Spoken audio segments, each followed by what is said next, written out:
This is Father Ken Lau, and welcome to the new episode of the Nuggets for the Soul.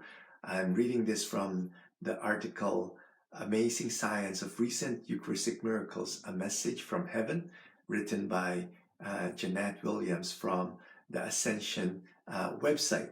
And she wrote that the last few decades, there has been a surge in Eucharistic miracles which cannot be explained by science. And in most of these recent miracles, the Eucharist turns into human flesh and blood. And she cited the example of the Eucharistic miracles that happened in Tixtla, Mexico in 2006.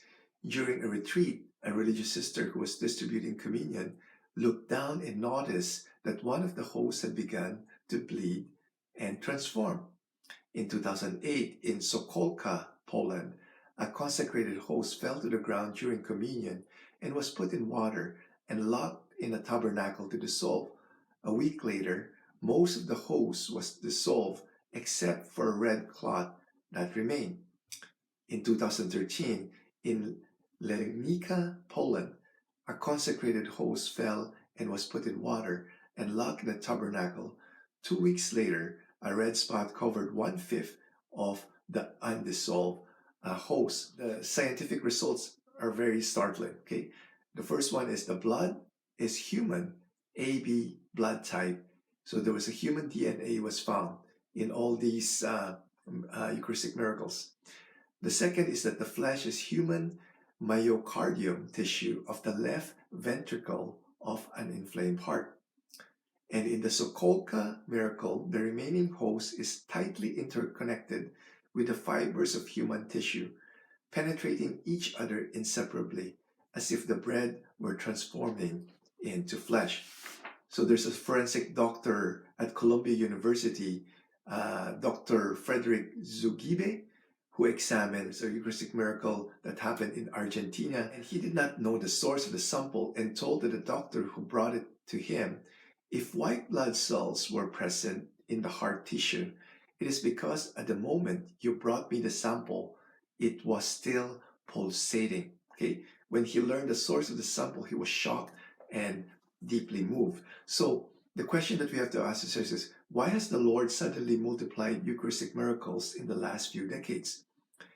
Are we like doubting Thomas, refusing to believe unless we see, touch, and feel for ourselves? In the Catechism of the Catholic Church, it says, in the most blessed sacrament of the Eucharist, the body and blood, together with the soul and divinity of our Lord Jesus Christ, and therefore the whole Christ, is truly, really, and substantially contained. That's in Catechism of the Catholic Church 1374. And it's as if Jesus, by transforming into a human heart, is crying out to us, I am here. I love you. My heart yearns for you. Was not my crucifixion enough to prove my love for you?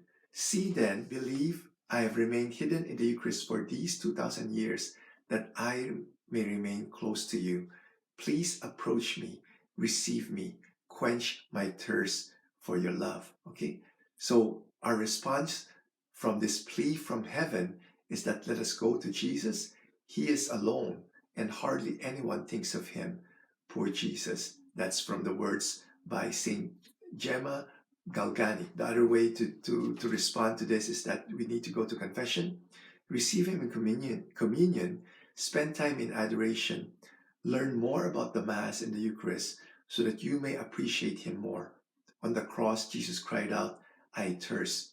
As many saints have told us, it was not water he was thirsting for, it was you. Quench his thirst. The living saint, Jesus, Mary, Joseph, we trust in you.